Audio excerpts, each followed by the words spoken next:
Assalamualaikum warahmatullahi wabarakatuh. Hai semuanya, gimana kabarnya? Semoga selalu dalam kondisi sehat dan tetap semangat belajar dari rumah ya. Oke, kita kembali ketemu di serial PJJ mata pelajaran matematika. Saya langsung saja membahas pada kesempatan kali ini kita akan membahas tentang refleksi dari LKPD yang telah kalian diskusikan ataupun dikerjakan secara mandiri ya. Nah, silakan informasi yang saya sampaikan jadikan sebagai refleksi maupun alat evaluasi ya. Jadi nanti kalian pekerjaan kalian cek kembali dengan penjelasan yang saya sampaikan pada pertemuan kali ini. Oke, pada pertemuan yang pertama kemarin kita mencoba mengidentifikasi dan memahami dan mengidentifikasi tentang apa itu statistika, apa itu statistik, dan seterusnya. Nah, pada kompetensi dasar penyajian data ini, ada beberapa hal yang ingin saya tekankan. Yang pertama adalah bagaimana kalian nanti bisa membaca ya, atau kalian bisa mengumpulkan data, kemudian bisa menyajikan data, menginterpretasikan data, sampai dengan menarik kesimpulan. Kenapa penyajian data ini menjadi sangat penting? Karena ini sangat aplikatif ya. Ini tuh sesuatu yang kita temui dalam kehidupan sehari-hari. Nah, jadi jangan sampai kita menjadi salah tafsir terhadap data. Nah, oke. Nanti kita akan mempelajari secara sederhana bagaimana teorinya. Oke, tapi terlebih dahulu kita ingat kembali gitu ya tentang definisi statistika dan statistik. Sering gitu ya orang itu salah kaprah, salah sebut sih gitu ya. Saya mau belajar statistik gitu. Padahal antara statistika dengan statistik itu beda gitu ya. Nah, apa bedanya? Nah, ini kita pelajari melalui definisi ya. Apa sih beda antara statistika dengan statistik? Statistika ini adalah salah satu cabang ilmu dalam matematika yang terapan ya, yang berhubungan dengan cara ini mengumpulkan data, kemudian menganalisa data, serta menarik kesimpulan berdasarkan kumpulan data. Nah, kemudian kalau statistik itu merupakan kumpulan data, bilangan atau non-bilangan yang disajikan sedemikian rupa. Biasanya disajikan itu dalam bentuk tabel atau grafik gitu ya, yang menggambarkan suatu persoalan atau keadaan. Nah, jadi beda jauh banget ya antara statistika dengan statistik. Kalau statistika itu ilmu yang mempelajari bagaimana kita mengolah statistik gitu ya, seperti itu.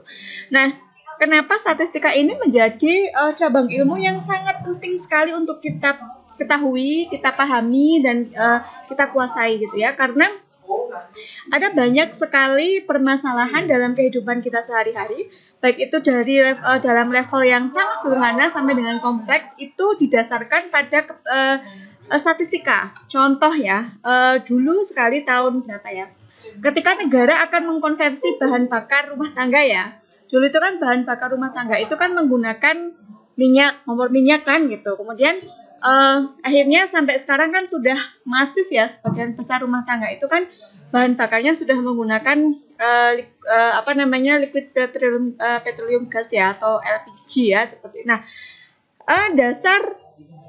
dasar keputusan pemerintah itu kan menggunakan statistik gitu ya, statistika gitu ya.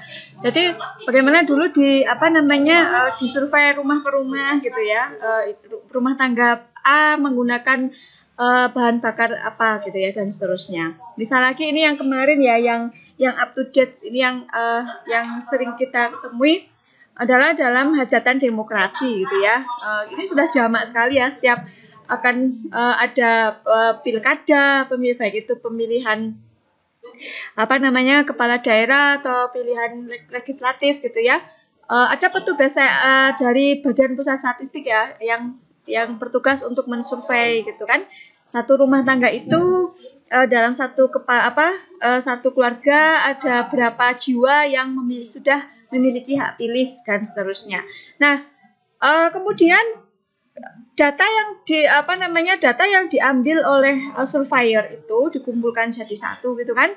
Kemudian diolah data RT 1 misalnya di desa A. Ada misalnya ada 60 jiwa atau 60 jiwa yang sudah memiliki hak pilih, itu baru 1 RT kan gitu. Nanti yang laki-laki berapa, perempuan berapa gitu kan, seperti itu. Kemudian nanti dari satu RT data itu dikumpulkan jadi 1 RW gitu ya. 1 RW nanti jadi 1 desa, satu kelurahan dan seterusnya, sehingga pemerintah itu memiliki data DPT gitu ya, daftar pemilih sementara dan menjadi data pemilih tetap. Itu dasarnya merupakan aplikasi dari Statistika, dan masih banyak lagi. Nah, salah satu aplikasi yang paling sederhana yang sering sekali kita temui adalah timbang badan di posyandu. Betul sekali ya. Oke, dulu kan kita waktu kecil sering ya ikut timbangan di posyandu, atau mungkin adik kita atau saudara kita atau tetangga kita. Nah, misal begini, misal ada satu data berat badan balita yang mengikuti posyandu, gitu ya. Data yang dikumpulkan oleh petugas posyandu ini sebagai berikut. Ada yang beratnya 12 kilo, 4 kilo, 6 kilo, 3 kilo, 8 kilo, 4 kilo, sampai dengan 4 yang timbang terakhir datanya berat badannya adalah 4 kilo. Nah, di sini kita lihat ada sekumpulan angka ya, gitu ya, atau bilangan. Kita lihat, oke, angka atau bilangannya 12, 4, 6, 3, 8, 4, 4, 5, 6, 3, 10, 2, 11, 14, 8, 20, 1, 9, 4. Ini ya, 12 kilo, 3 kilo, 5 kilo. Ini disebut dengan datum. Ya, disebut dengan datum.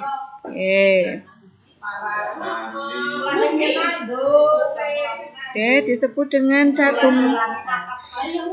Kemudian, ibu petugas penimbang berat badan sudah mencatat data berat badan balita, diserahkan kepada ketua posyandunya. Nah, akhirnya diperoleh kumpulan data ya dari balita A sampai balita Z misalnya.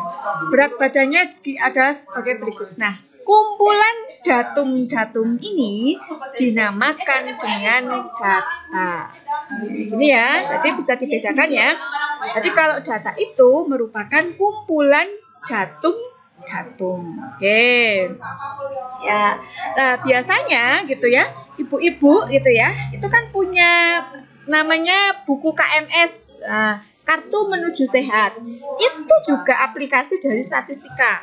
Itu dimulai dari awal kehamilan sampai anaknya usia 5 tahun. Itu buku yang merupakan aplikasi yang paling sederhana ya, yang bisa kita temui dalam kehidupan sehari-hari. Kan kita ada kurva ya, kurva berat badannya. Oke, nanti saya lihatkan growth chart-nya ya. Tapi ini kalian pahami dulu perbedaan datum dengan data. Oke, sekali lagi bahwa data itu adalah kumpulan dari datum. Oke, sampai penjelasan ini semoga bisa dipahami.